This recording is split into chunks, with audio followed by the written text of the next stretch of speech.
मेरी पत्नी रोज़ मेरे लिए बहुत टेस्टी और नए नए खाने बनाती थी।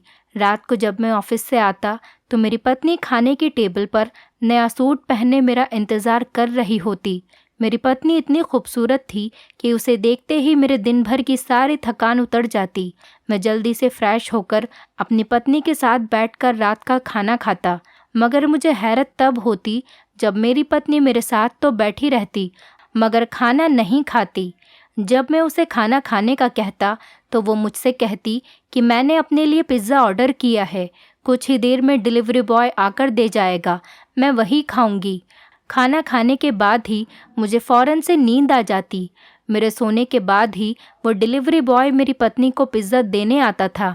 अब ये काम रोज़ ही होने लगा था। मैं ये सोचकर हैरान था कि पता नहीं क्यों ये डिलीवरी बॉय रोज़ मेरे सोने के बाद ही पिज़्ज़ा देने आता है। मुझे अपनी पत्नी पर शक होने लगा। एक रात मैं सोया नहीं और सोने की एक्टिंग करने लगा।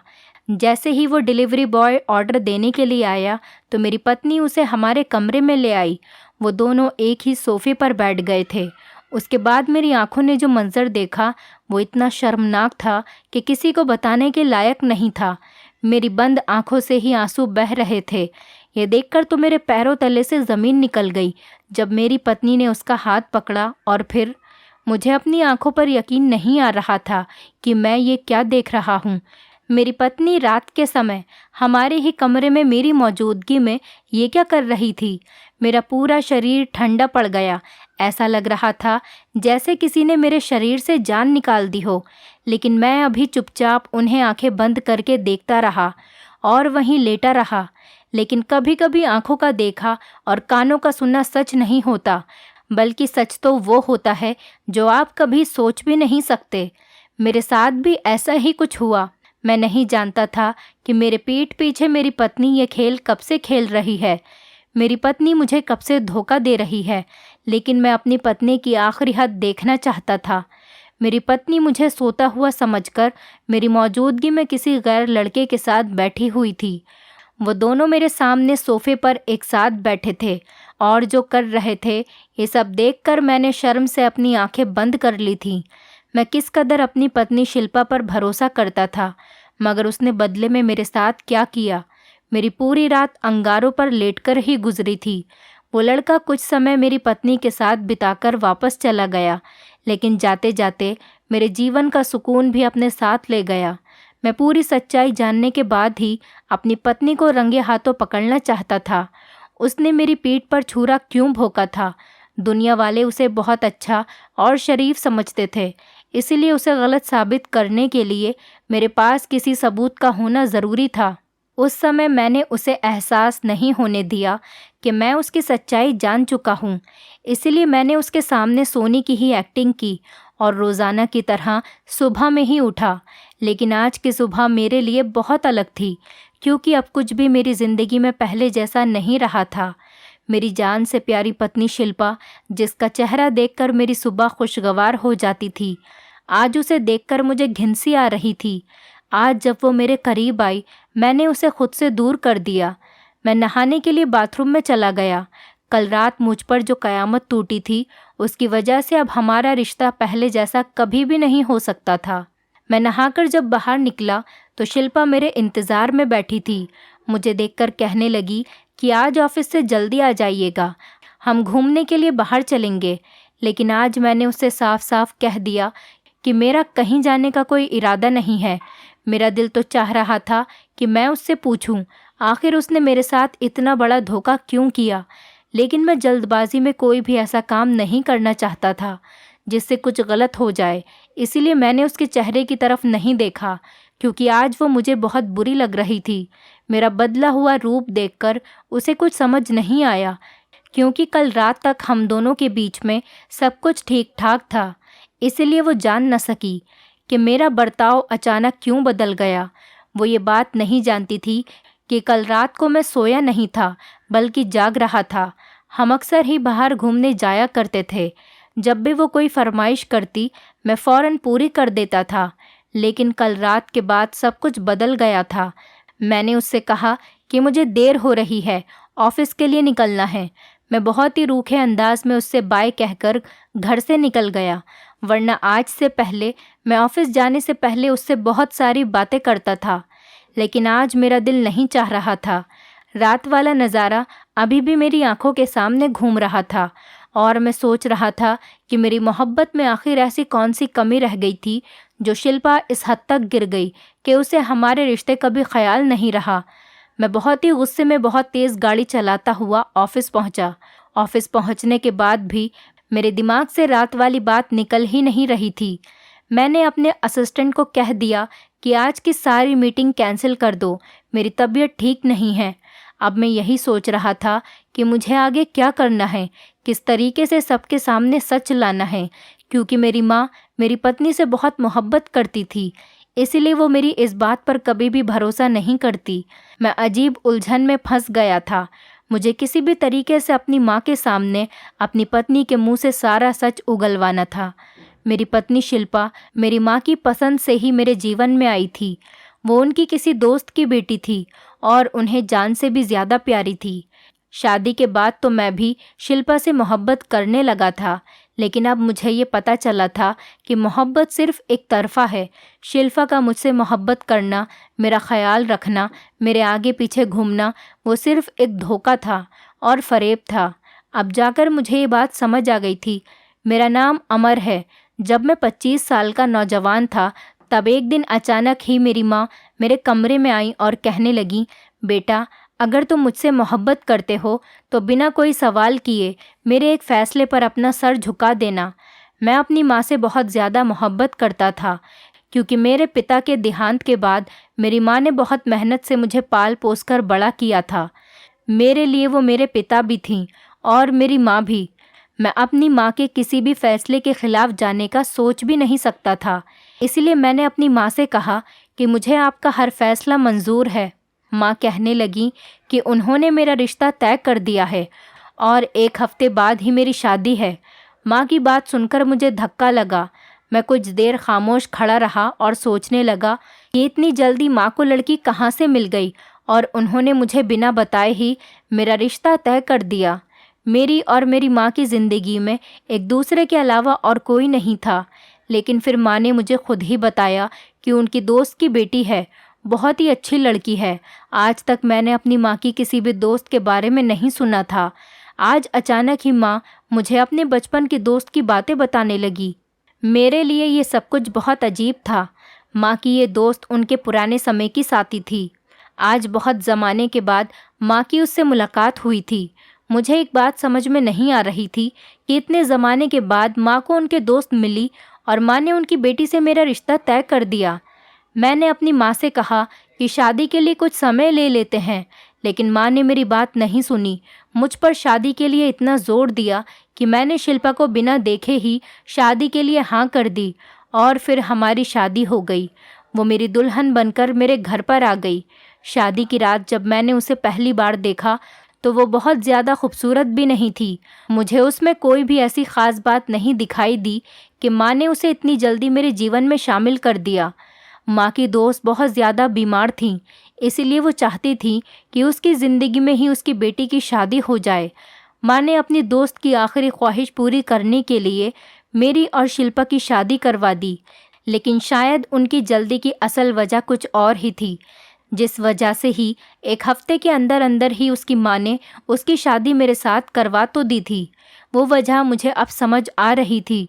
मेरी पत्नी अगर मेरे घर में इतना कुछ कर सकती है तो अपनी माँ के घर में क्या कुछ नहीं करती होगी।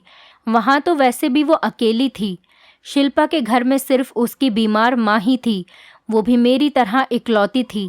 शिल्पा की माँ ने बताया कि उसके पिता का देहांत उस समय हुआ था जब वो 5 साल की थी। मैंने शिल्पा के साथ बहुत मोहब्बत और ईमानदारी से अपने रिश्ते की शुरुआत की थी। वो हमेशा मेरी माँ का बहुत ख्याल रखती थी। उसने हमारे घर आते ही हमारे पूरे घर की जिम्मेदारी संभाली थी। उसने आने के बाद मेरी माँ को जो बेटी की कमी महसूस होती थी वो पूरी हो गई थी। शिल्पा ने मेरी माँ का दिल ऐसे जीत लिया था कि वो दिन रात सिर्फ उसी की तारीफ़ों के गुण गाती रहती। मुझे भी ये देखकर बहुत खुशी होती कि मेरी पत्नी ने बहुत अच्छे तरीके से हमारी ज़िंदगी में अपनी जगह बना ली है। लेकिन अब यही बात मुझे परेशान कर रही थी, क्योंकि मैं चाहकर भी अपनी माँ के सामने उसकी बुराई नहीं कर सकता था, जबकि वो मेरे साथ गलत कर रही थी। अगर मैं अपनी माँ से कहता कि मैंने उनकी बहू को आधी रात को किस हालत में देखा है, तो शायद वो मेरे मुंह पर ही एक थप्पड़ मार देती। मेरा दिल बहुत जल रहा था। वो समय मुझे अभी भी याद था जब वो मेरे सामने किसी गैर मर्द के साथ सोफे पर बैठी थी। अब मुझे समझ में आ रहा था कि वो अपने मायके क्यों नहीं जाना चाहती थी। शादी के बाद से ही शिल्पा बहुत कम और बहुत मुश्किल से ही अपने घर जाती थी।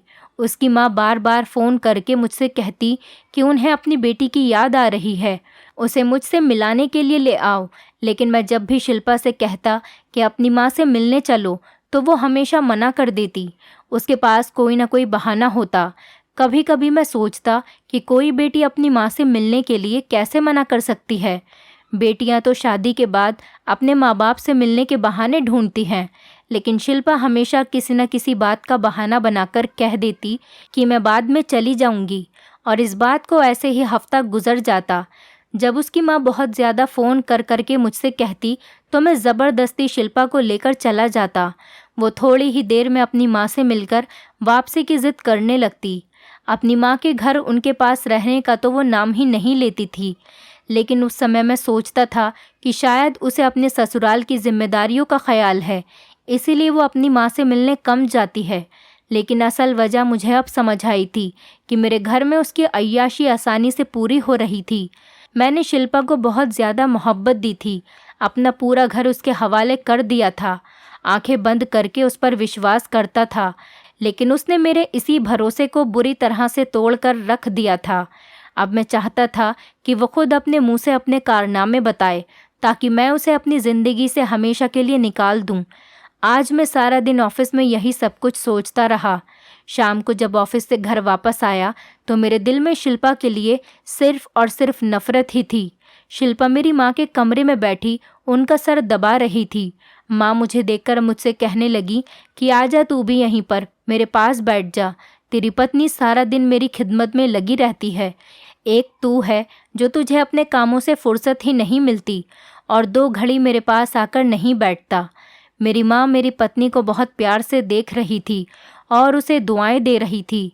ये सब देखकर शिल्पा के चेहरे पर मुस्कुराहट आ गई, लेकिन मुझे उसका चेहरा देखते ही बहुत तेज़ गुस्सा आ गया। इतनी मासूम दिखने वाली मेरी पत्नी अंदर से किस कदर घटिया थी, ये सिर्फ मैं ही जानता था। बहुत मुश्किल से थोड़ी देर मैं अपनी माँ के पास बैठा और फिर अपने कमरे में चला आया। शिल्पा भी मेरे पीछे पीछे मेरे लिए चाय लेकर आ गई। वो मुझसे कुछ बात करना चाहती थी, लेकिन आज मेरा उससे बात करने का बिल्कुल भी मूड नहीं था।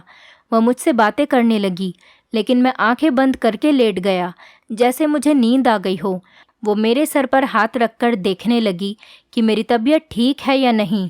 मैंने गुस्से से आंखें खोलकर शिल्पा का हाथ झटक दिया और उससे कहा कि भगवान के वास्ते मुझे थोड़ी देर के लिए चैन से जीने दो। शादी के 5 महीने बाद आज पहली बार ऐसा हुआ था। आज भी शिल्पा ने मेरे लिए नया सूट पहना और मेरे लिए मेरी पसंद का खाना बनाया था, लेकिन मैं कुछ खाए बगैर ही सो गया था। शिल्पा के बार बार पूछने पर मैंने बहुत चीख कर उसे जवाब दिया था। तब वो डर कर पीछे हट गई और उसकी आंखों में आंसू आ गए, मगर अब उसके मगरमच्छ के आंसू का मुझ पर कोई असर नहीं होने वाला था। मैंने उसकी तरफ से करवट बदल ली और शिल्पा को कहा कि आज रात मुझे अकेला छोड़ दो। वो चुपचाप कमरे से उठकर बाहर चली गई। मैं रात तक इसी तरह अपने कमरे में लेटा रहा और रात का खाना भी नहीं खाया। मैं देखना चाहता था कि आज रात भी वो लड़का हमारे कमरे में आएगा या नहीं।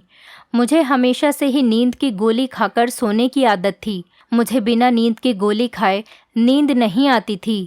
शायद मेरी इसी बात का फ़ायदा मेरी पत्नी शिल्पा ने उठाया था, इसीलिए आज रात मैंने नींद की गोली नहीं खाई। मैंने चुपके से अपने मोबाइल का वॉइस रिकॉर्डर ऑन कर दिया और फिर उसे सोफे के पास ही छुपा दिया। मैं उन दोनों के बीच में हुई बातें रिकॉर्ड करना चाहता था, और फिर जब वो मेरी पत्नी से मुलाकात करके वापस जाता तो उन दोनों को रंगे हाथ पकड़ लेता। मैंने सोच रखा था कि शिल्पा अगर माँ के सामने झूठ बोलेगी तो तब मैं इसकी रिकॉर्डिंग उनको सुना दूंगा और दूध का दूध पानी का पानी हो जाएगा। मुझे बहुत ही बेसब्री से उस समय का इंतज़ार था कि जब वो लड़का हमारे घर में आए और शिल्पा उसे हमारे कमरे में लेकर आए। मैं सोने का ड्रामा कर रहा था। शिल्पा यही समझ रही थी कि मैं सो चुका हूँ, इसलिए थोड़ी देर बाद शिल्पा ने फ़ोन मिलाया और एक पिज़्ज़ा ऑर्डर कर दिया। मैं जानता था पिज़्ज़ा ऑर्डर करना तो सिर्फ एक बहाना है। पिज़्ज़ा डिलीवर करने के बहाने से ही तो वो लड़का मेरे घर में आता है। वॉचमैन भी उसे डिलीवरी बॉय समझकर और शिल्पा के कहने पर अंदर आने की इजाज़त दे देता होगा। इसीलिए आज तक मुझे इस बात का पता नहीं चला।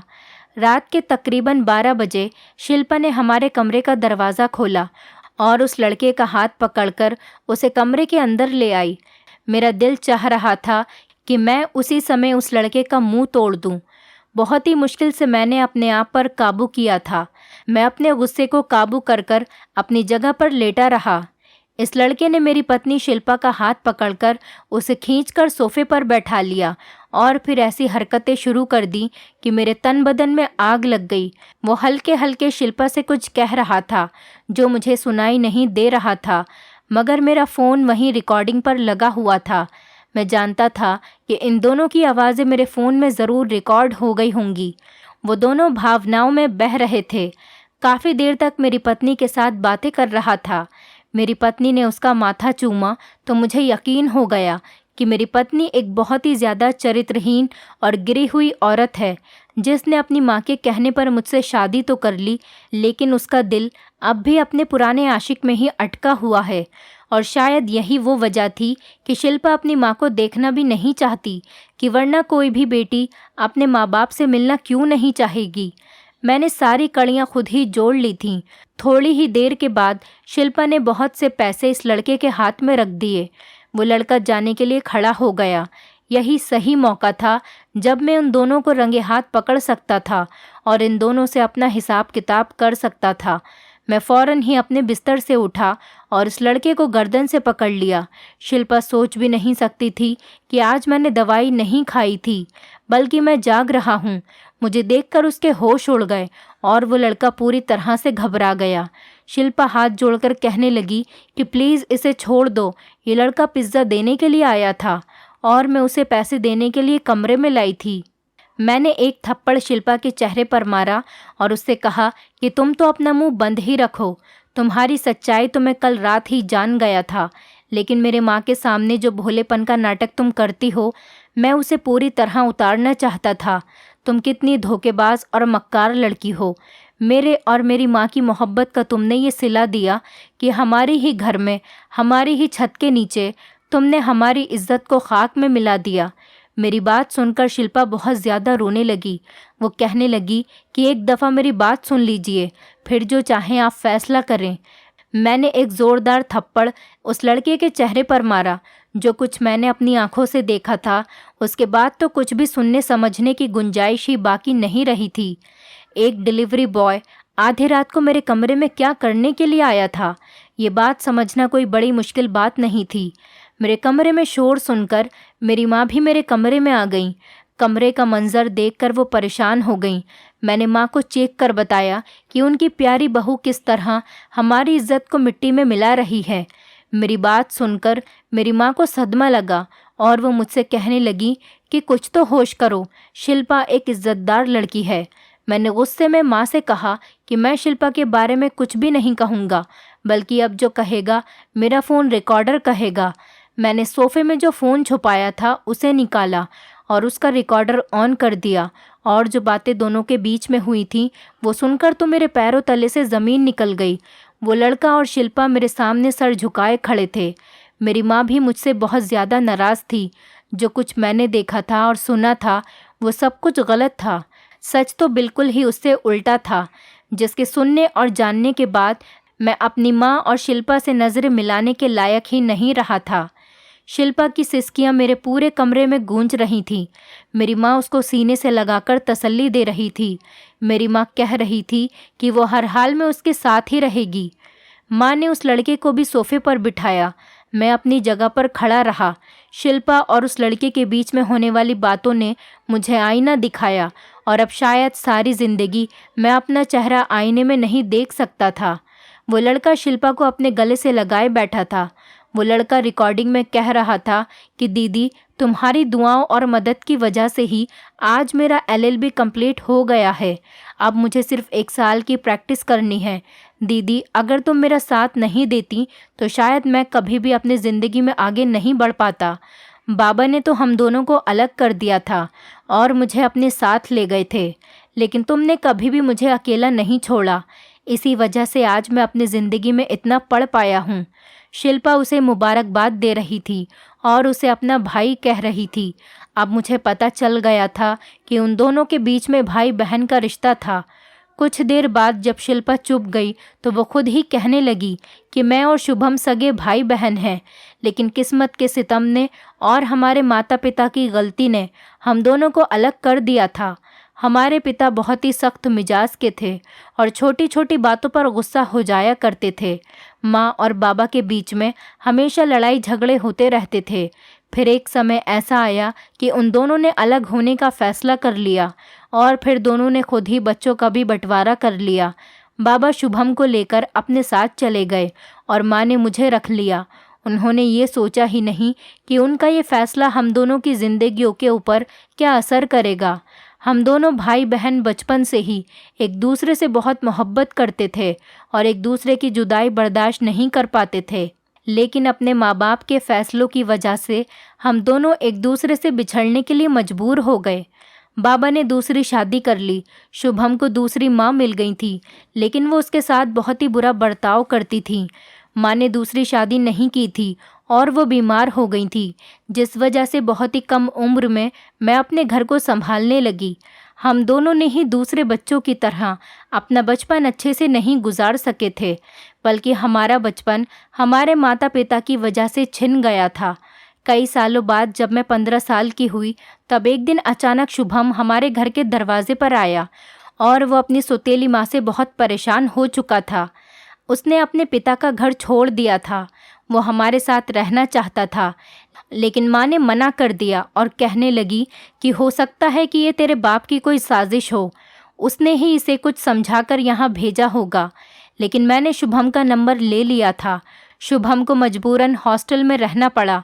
जब भी मुझे मौका मिलता तो मैं शुभम से मिलने चली जाती और समय समय पर उसकी मदद करती रहती। वो बहुत ही मेहनती लड़का था और पढ़ लिख कर कुछ बनना चाहता था, इसीलिए उसने डिलीवरी बॉय की नौकरी कर ली और साथ साथ अपनी पढ़ाई भी पूरी की और अब वो वकील बनने वाला है। लेकिन मैं अपने भाई शुभम के रिश्ते को सबसे इसीलिए छुपा रही थी। आज भी मेरी माँ मेरा और शुभम का रिश्ता बिल्कुल भी बर्दाश्त नहीं कर सकती। वो नहीं चाहती थी कि मैं शुभम से कोई भी रिश्ता रखूं। वो आज भी सालों पुरानी नफ़रत अपने दिल में लिए बैठी है, जो उन्हें मेरे बाप से थी। मैं शुभम को इसीलिए चुपके से मिलने के लिए घर बुलाती। मुझे डर था कि कहीं आप लोगों को शुभम के बारे में कुछ पता चल गया तो आप माँ को न बता दें। शिल्पा ने सारा सच मुझे बता दिया था। मैंने उन दोनों को गले मिलते हुए देखा तो मैं समझ बैठा कि वो दोनों किसी गलत रिश्ते में बंधे हुए हैं। मैंने हाथ जोड़कर उन दोनों से माफ़ी मांग ली और शुभम को अपने ही घर में रहने के लिए जगह दे दी। तलाक या अलग रहना पति पत्नी के बीच में होता है, लेकिन सबसे ज़्यादा असर उसका हमारे बच्चों पर पड़ता है। बच्चों का चरित्र और फ्यूचर दोनों ही ख़राब हो जाते हैं। अपनी ज़िद और नफ़रत को देखते हुए कोई भी फ़ैसला करने से पहले हमें अपने बच्चों के बारे में ज़रूर सोचना चाहिए। आज इस बात को 1 साल हो गया है। मैंने शुभम और उसकी माँ के बीच की नफ़रत ख़त्म करवा दी है और आज सब कुछ ठीक हो गया है। मैं और मेरी पत्नी भी एक दूसरे के साथ बहुत ज़्यादा खुश हैं। दोस्तों, उम्मीद करती हूँ आपको हमारी कहानी पसंद आई होगी। कहानी पसंद आई है तो वीडियो को लाइक करें, चैनल पर नए हैं तो चैनल को सब्सक्राइब करें और हाँ, नोटिफिकेशन बेल को ज़रूर दबाएं ताकि अगली अपडेट सबसे पहले आपको मिले।